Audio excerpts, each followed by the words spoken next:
ஆண்டவர் அதை கேட்டு நின்று அவனுடைய கண் குருளை ஆண்டவர் மாற்றுகிறார். அது காரணம் அவங்க கூப்பிடுறதுனால. தம்மை நோக்கி கூப்பிடுகிற யாவருக்கும், உண்மையாய் தம்மை நோக்கி கூப்பிடுகிற யாவருக்கும் ஆண்டவர் சமீபமாய் பக்கத்துல இருக்கிறார்.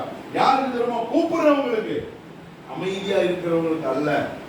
ஆண்டவர் சமூகத்துல வந்திருக்கிற நாம் அமைதியா இருப்பதற்காக வரவில்லை. ஹல்லேலூயா.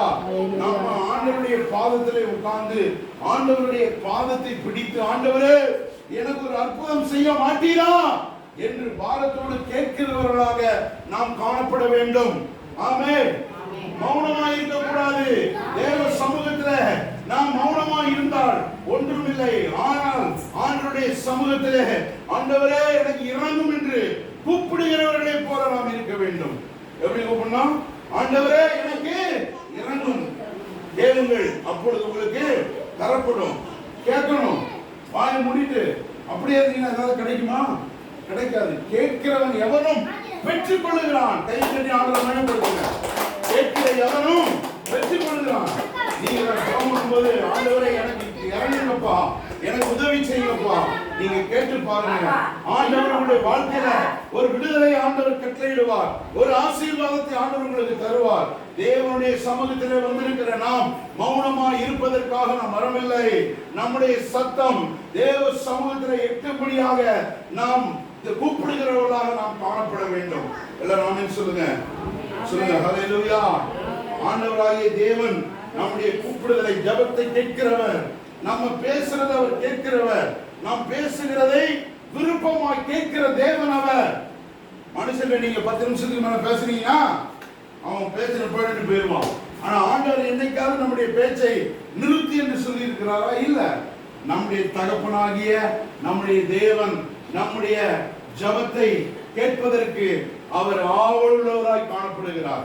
அதனாலதான் பைபிள்ல வசனம் சொல்லுது, ஜெபத்தை கேட்கிறவரே மாம்சமான யாவரும் உம்மிடத்தில் வருவார்கள். ஆண்டவரிடத்துல வந்திருக்கிற நீங்க, உனக்கு என்ன தேவையோ நீ ஆண்டவர்கிட்ட கேட்கணும். உங்களுக்கு என்ன தேவை நீங்க ஆண்டவர்கிட்ட கேட்கணும். உங்களுக்கு என்ன தேவையோ ஆண்டவரிடத்துல நீங்க கேட்கும் பொழுது ஆண்டவர் அந்த காரியத்தை வாய்க்க பண்ணுகிறார். ஹல்லேலூயா. ஏனென்றால் நாம் பலவிதமான பாடுகளோடு இருக்கிறோம், நெருக்கங்களோடு இருக்கிறோம், போராட்டங்களோடு இருக்கிறோம். நமக்கு உதவி செய்வதற்கு மனிதர்கள் இல்லை, ஆனால் ஜீவனுள்ள தேவன் இருக்கிறார். ஹல்லேலூயா. அந்த ஜீவனுள்ள தேவனிடத்திலே கேட்கிறவர்களாக நாம் காணப்பட வேண்டும்.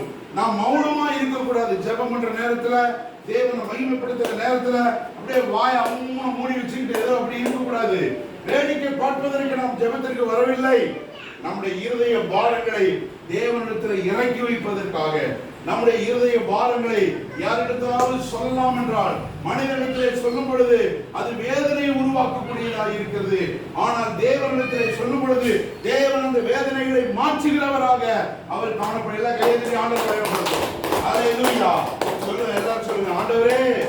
எல்லாரும் சொல்லுங்க, ஆண்டவரே எங்களுக்கு உதவி செய்யுங்கப்பா. சொல்லுங்க, ஆண்டவரே எங்களுக்கு உதவி செய்யுங்க. ஆண்டவரே எங்களுக்கு இரக்கம் செய்யுங்க. ஆண்டவரே எங்களுக்கு நன்மை செய்ய. ஆண்டவரே எங்களுடைய வாழ்க்கையை ஆசீர்வதிங்கப்பா. ஆண்டவரே இந்த பிள்ளைகளை ஆசீர்வதிங்க. ஆண்டவரே இயேசுவின் நாமத்தினால ஜெபிக்கிறோம் எங்கள் நல்ல பிதாவே. ஆமென். ஹல்லேலூயா. ஆண்டவர் உங்களை எல்லாரும்